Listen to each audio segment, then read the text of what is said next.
Bronny James experience. Bronny had a good game yesterday.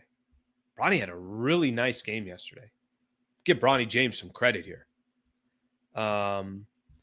Look at his exact stats here. I want to see, I think 17, but I think 7 of 10 from the field. But I just want to look at here, so I got it here in front of me.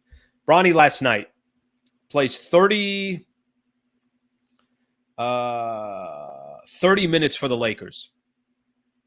17 points, 5 assists, 3 rebounds, had 4 turnovers, got demolished on the plus minus, but is what it is. Lakers were going to get killed yesterday anyways, so it really didn't matter. Bronny had a nice night last night. Here's my question to Laker fans out there, or really NBA fans, whatever it is. My question has more to do with kind of get some highlights here in the background. My question has more to do with when the season started, or before the season started, and we knew Bronny was going to be a Laker, and there was some conversation that the Lakers are going to use their second round pick, and what if another team kind of jumps in and uses Bronny or uses it to go get Bronny? There was actually some conversation that the Boston Celtics were actually really considering using Bronny. Potentially, there was real chatter that they may go draft Bronny. Okay, with all that in mind, put all that to the side here for a quick second. Let me give you guys what I thought coming into Bronny James' career as a Laker. I thought it was going to be a distraction. I really did. I thought it was. I'm like, is this what we're doing? The conversation's going to be about Bronny, the second round pick, LeBron's son. Like, are we Lakers trying to win a championship, or are we just accommodating to what LeBron wants in his 22nd year in the NBA? I don't know how much I like this. I don't know how much I like it. That's how I felt at the time. And I did think that it was almost like, all right, this is taking away from what the big goal should be from the Lakers, which should be competing for a championship. Okay, then the season started. And there were a lot of chance of Bronny to come in games, whether it was at Crypto or was on the road. And some of those games that I'm talking about, I mean, I think you guys will remember this. This was kind of early on in the season where Lakers were in a terrible streak, I guess you can call it. But there were games where they were getting blown out. I'm trying to think of the games. Denver. Remember they went through this stretch. They lost by 27 against – no, they lost by 25 against Denver, 27 against Phoenix. They lost by 40-plus against Miami, 41. Then they lost again against Minnesota by 10. And then things, Lakers started cleaning up some stuff, and it all kind of started changing. Not that it's been a perfect season or anything like that, but been a pretty damn good season.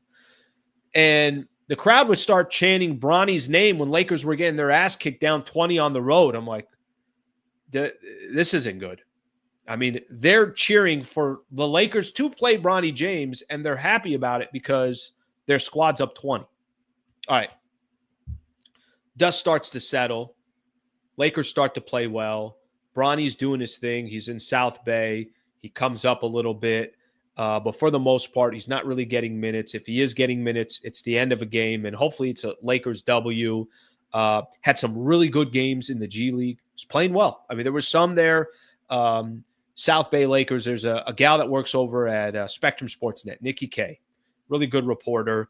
And I remember one time I'm scrolling through my feed, and I see her interviewing Bronny, and Bronny had dropped 30-plus or whatever he had in the G League, and I'm like, oh, damn. All right, that's good. And he had impressive numbers in the G League, and he's kind of getting opportunities, and that's the proper development for Bronny James. Let's fast forward all the way to yesterday where he plays 30 minutes. There was only one game that Bronny got playing time that I disagreed with. It was that loss against Philly. He came in, I think, in the first quarter or something like that. I'm like, why are they playing Bronny in the first quarter? Let's fast forward to yesterday. Bronny has his 17 points. And they interview him after the game, and he does his thing, 7 of 10 from the field, and then that was it. If you've ever listened to Bronny with a mic in front of him, Sounds very, very calm, cool, and collected, down to earth, humble, not somebody that's, yeah, that's my dad. Yeah, I run this place, not like that at all. As we sit here today, I really don't think he's been a distraction. Maybe some moments this season, but it has nothing to do with him. He didn't do anything to be a distraction. He just happens to be LeBron's son. But as we sit here today, I have not had moments where I'm like, I can't believe this is going on. I can't believe that he's on the team. Why would they allow this? This, that. Haven't really had that. And I still think he's getting his proper development, which is exactly how he should be getting his proper development. Go play in the G League, do your thing down there, take your time. You only played 1 year at USC. You had obviously the issue with your heart. Naturally, you're going to need time to be the player that you want to be. You're super young. You're in the league. Guys are probably targeting you and saying, I'm going to go after him because that's LeBron's son. Hasn't been a distraction. He really hasn't. I mean, if I'm just being honest and real about this, I really haven't had any issue with that portion of the Lakers season. If they were losing and the team was struggling again, and maybe they never traded for Luka, and you still have AD on this team, and they're fighting for a play-in tournament, and crowds chanting Bronny, they want to see him, and the Lakers are getting their asses kicked, every other night, that's a different story. That didn't happen.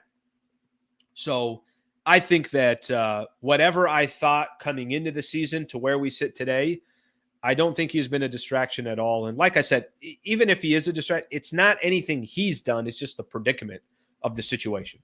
All right, let's take a look here at some of the comments. Let's see what people got to say.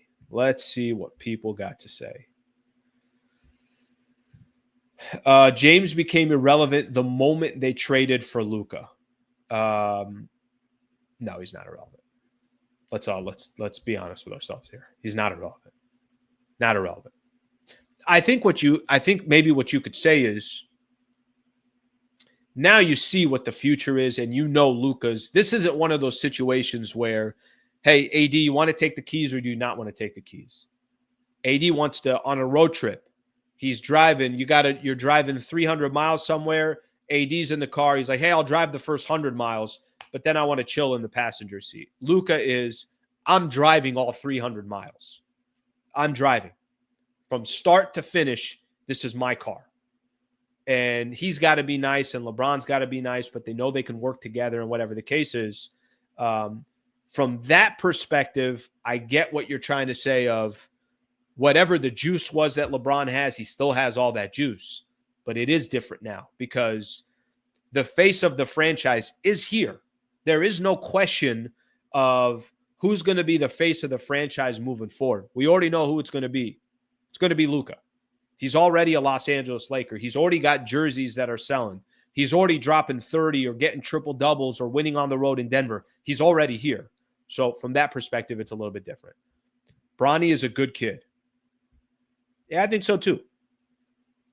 I think so too. And by the way, I'm never questioning whether the guy is a good kid or not. And by the way, whether he is or he isn't, that's not what he's getting paid for to go do his job. He's getting paid to obviously be a basketball player, but I think he does have that. I think he does have a little bit of that. Bronny, a big morale boost. If you see Bronny playing, meaning the media makes it a distraction. Most of us fans don't care. I think the fans do care. And let me tell you why I think they care. Because when you're at a Laker game, and whether you guys have been there or not this year, Lakers are up 15 in the fourth quarter. They're chanting Bronny's name. They want Bronny to come in. They're not chanting Alex Lynn. They're not chanting Shake Milton. They're chanting Bronny. So I think there is something that comes with it. All right, let's get some more in here. A lot of people, it looks like a lot of people got a lot of positive stuff to say here. The real fans want to see Bronny do well. Bronny was better than Jalen Hood-Schifino. Damn, I forgot about Jalen Hood-Schifino. I really did. Did Luke Walton deserve his career, or did his dad have a little something to do with it? I don't know if Luke is the best. By the way, listen, nobody needs to justify anything. Here's just the reality of the situation. There are a lot of assistant coaches, coaches in the NBA, people that work in the front office where their dad or their mom or whatever the case is are owners or they're high up. It happens in every business, every industry. So, the reality is nobody needs to justify it, but Bronny was put in a, tough predicament, tough situation. What's he going to make of it? I think he's kind of held his own and has not been a distraction at all. All right. I think he didn't play a full year in college, in part due to his medical issue he thankfully recovered from. 100%. 100%. All right. Thank you very much for watching the clip. Just want to give a shout out here to one of our partners, the Wallace Firm. They are official injury attorney of the Sliwa Show and Hoops Talk, the entire channel. If you are ever in a need, and I hope you're not, but some type of serious injury with yourself or a family member of yours, I would like to personally help you by introducing you to the best in the business, Brad Wallace and the Wallace Firm. Also got a URL out here that you can use as well. Just go to wallacewins.com/Sliwa. Thank you for their partnership, and thank you for being a part of the Sliwa Show.